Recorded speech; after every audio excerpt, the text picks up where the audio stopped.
Hi everyone, Gabriel Moses Lee here. Today, Apple released iOS 16.2 to the public. Now, this is coming for 512 gigabytes of my iPhone 13 Pro Max. It's about 900 gigabytes of my iPhone 10R.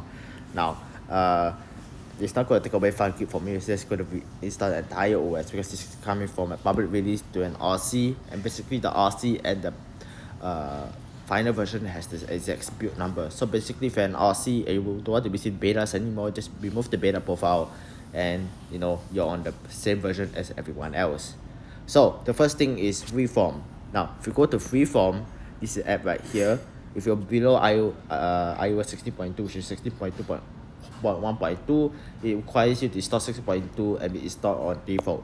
So if you see, I scribbled my name right here, and then I can't show you on another device because it's updating, but basically it's able to show update in real time. So what it says is that able to use which any things like files, stickers, image, and more on an iPad, iPhone, and Mac, or with your friends. So you can draw. So the next thing is Apple Music Sing. Apple Music bring karaoke, that's why I call it Apple Music Sing. So basically, if I play a song like here, I can't play on volume due to copyright reason. But basically, if you play a song, some songs will have like it will go from word to word. Some songs is not updated, still goes like this. So that's one thing. Pause the song right here.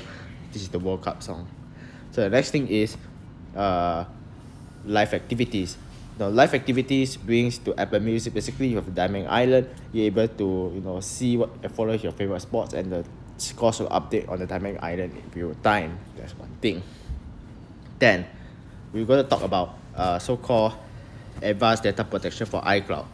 Basically, if you go to settings, your iCloud, there should be a new toggle right there that says advanced data protection. So basically, if we go here, and it says that advanced data protection is not yet available in your country or region. So I think this is based due to region to region. So if you basically in the US, you can turn it on. Basically, you see right here is grayed out for me. So maybe that will be available later on. So if we go back, you can see it crash. There's a bug right there. Go to the TV app. Let's go all the way. You see live activity. Basically, in 60.1, Apple already bring live activities, but right now in the 60.2, they bring this toggle for live activities. Basically, it says that a lot more frequent updates that you see more in real-time information, but do not these can drain your battery faster. So that's one thing. You can either turn it off or either turn it on. So basically, love this feature, but I basically I don't have Apple TV Plus, but I turn it on. So that's right there. So the next thing is if you go to your lock screen, you customize, and basically you go to your widgets right here. You see new widgets. You see new widgets for sleep, medication. Let's say you go to health, medication. These are the two new widgets. If you install iOS 16.2. So home, I don't have a HomeKit, but basically it allows you to communicate with your smart home, which is your Meta accessories and then Apple devices as well. And then if we go and then game center, if you're able to use share play support for multiplayer games, so you can play games with people, you're on a FaceTime call with them. And activity widget also allows you to see what your friends are playing and the streaming in games right from your home screen.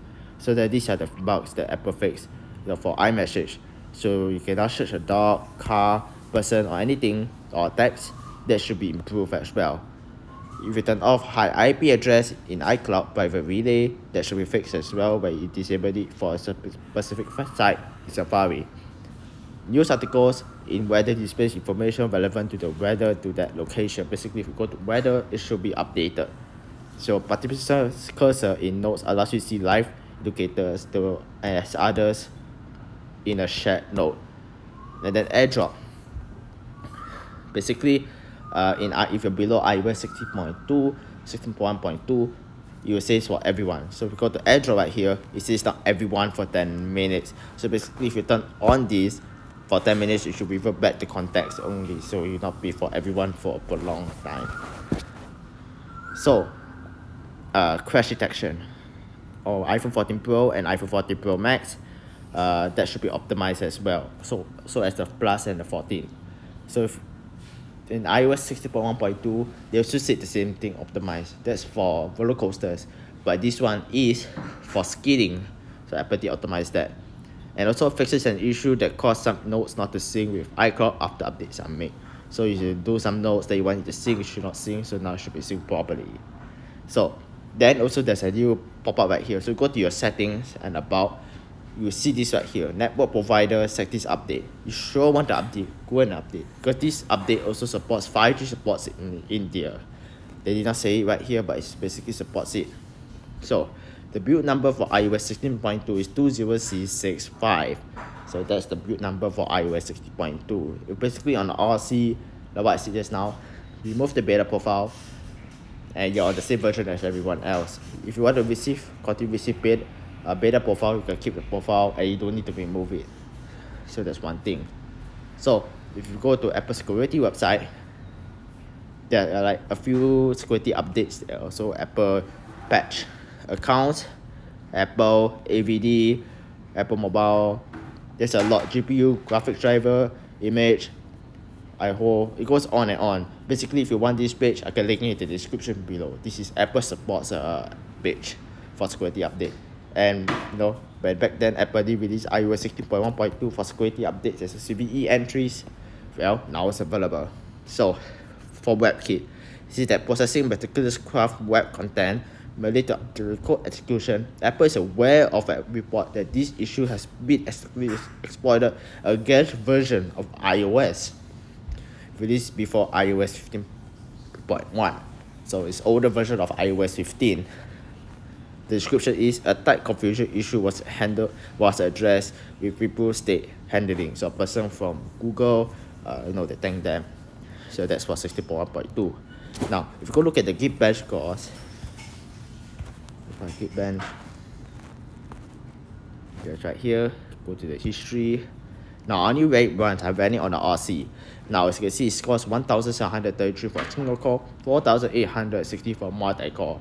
And as you can see, it's well improved for single core, and multi-core is also improved. So this doesn't tell the full story, but it's increase for single and multi-core, so that's a good thing. So scrolling is nice and smooth. If you're opening like maybe, I don't know, music,